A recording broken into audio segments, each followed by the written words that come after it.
हिमाचल में सियासी लड़ाई नेशनल हेराल्ड को दिए विज्ञापन के मुद्दे पर गरमाई हुई है। इस मुद्दे को लेकर राज्य में बीजेपी और कांग्रेस दोनों आमने सामने हैं। बीजेपी लगातार आरोपों की बौछार सुक्खू सरकार पर कर रही है, तो वहीं कांग्रेस की तरफ से बीजेपी पर गुमराह करने का आरोप लगाया जा रहा है।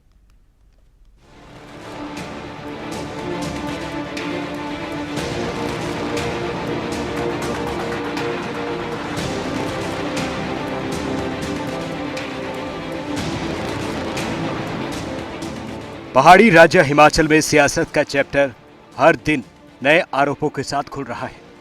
हिमाचल में नेशनल हेराल्ड को लेकर चल रहे सियासी लड़ाई के केंद्र में राज्य सरकार की तरफ से अखबार को दिए गए सरकारी विज्ञापन है। बीजेपी का आरोप है कि वित्तीय संकट के बीच हिमाचल की सरकार ने नेशनल हेराल्ड को विज्ञापन जारी किए। बीजेपी आरोप लगाती है कांग्रेस सरकार ने नेशनल हेराल्ड को 2 करोड़ रुपए से ज्यादा की एडवर्टीजमेंट जारी किए। बीजेपी नेताओं ने सवाल उठाया, जब राज्य में बाकी अखबारों को कम विज्ञापन मिले तो नेशनल हेराल्ड को इतनी बड़ी रकम क्यों दी गई। कांग्रेस सरकार पर नेशनल हेराल्ड को अनुचित लाभ पहुंचाने का आरोप लगाया गया है। और उसी तरीके से अभी आपने देखा नेशनल हेराल्ड पर को करोड़ों के एडवर्टीजमेंट दे दिए गए, जो पेपर ही नहीं छपता। और बेशर्मी देखिए कि ये मेरा पेपर है, मैं दूंगा। यानी आपने कुप्रबंधन के कितने एग्जाम्पल सेट करने हैं। इसलिए this government among the Congress governments, corrupt governments, this is the most corrupt government and most mismanagement. Himachal में नेशनल हेराल्ड को दिए गए सरकारी विज्ञापनों को लेकर राजनीतिक विवाद गहरा गया है। वित्तीय संकट, राजनीतिक आरोप प्रत्यारोप को लेकर घमासान तेज है। हम आर्थिक दृष्टि से आगे बढ़ रहे हैं और निश्चित तौर पर आने वाले 8-9 महीनों में इसका परिणाम आपके सामने आएगा। तकरीबन 2.5 वर्ष पहले हमारी सरकार बनी। हमारी सरकार बनने के बाद सबसे बड़ी हमारे पास जो चुनौती आई, वो चुनौती आर्थिक रूप में हुई, आर्थिक रूप में आई।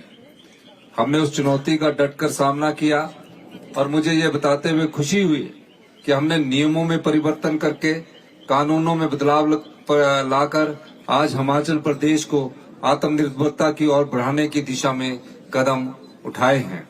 मेरा ये भी मानना है कि जिस प्रदेश पर तकरीबन 1 लाख करोड़ रुपए का कर्जा चढ़ा हो और जिस प्रदेश की आर्थिक संपदा पिछली सरकार द्वारा लुटा दी गई हो, उस संपदा को कैसे आप लोगों के लिए बचाकर रखना है, इस दृष्टि से भी हमारी सरकार ने कार्य किया है। और हमारे सरकार द्वारा भ्रष्टाचार पर चोट कर तकरीबन 2200 करोड़ रुपए का अतिरिक्त राजस्व हमने पिछले 2 वर्षों में अर्जित किया है। बीजेपी के कांग्रेस पर हिमाचल में कई आरोप हैं। नेशनल हेराल्ड को अत्यधिक विज्ञापन फंड मिले। सीमित प्रसार हिमाचल में नेशनल हेराल्ड का रहा, लेकिन फिर भी पक्षपात हुआ। नेशनल हेराल्ड को एटीएम बनाया गया।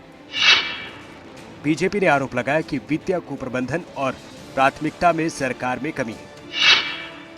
बीजेपी ने भ्रष्टाचार और मनी लॉन्ड्रिंग का समर्थन देने का आरोप भी हिमाचल सरकार पर लगा दिया कि कौन सा ऐसा पैसा है केंद्र के पास जो आपका नहीं दिया गया है, आप बताइए। जो आप केंद्र पर बोल देते हैं, कौन सा पैसा है जो आपको मान्य है और ड्यू है और आपको नहीं दिया गया है और ये आपका रोका गया है। वित्तीय कुप्रबंधन में आप सबसे आगे हैं और आप अपनी सरकार चला नहीं पा रहे हैं। मैं तो इसलिए कह रहा हूं क्योंकि मैं ये सब कुछ करके हटा हुआ हूं, स्पेशल ध्यान रखता हूं। और तुमसे सरकार नहीं चल रही है तो छोड़ दो ना, लेकिन दूसरे पर इल्जाम तो मत दो। Don't blame others. आप अपने कुप्रबंधन का, अपनी नालायकी को आप दूसरे पर डालने की कोशिश करो, ब्लेम गेम डालने की कोशिश करो, यह कतई बर्दाश्त नहीं। बीजेपी के इन आरोपों पर कांग्रेस ने जवाब दिया। तथ्यों को तोड़ मरोड़ कर पेश किया गया। बीजेपी ने 5 जनक को भी भारी विज्ञापन दिए।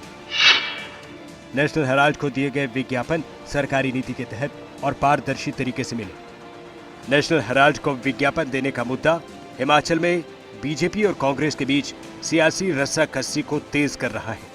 विज्ञापन नीति और नेशनल हेराल्ड का मामला राजनीतिक हथियार बन गया है। ब्यूरो रिपोर्ट, खबरें अभी तक।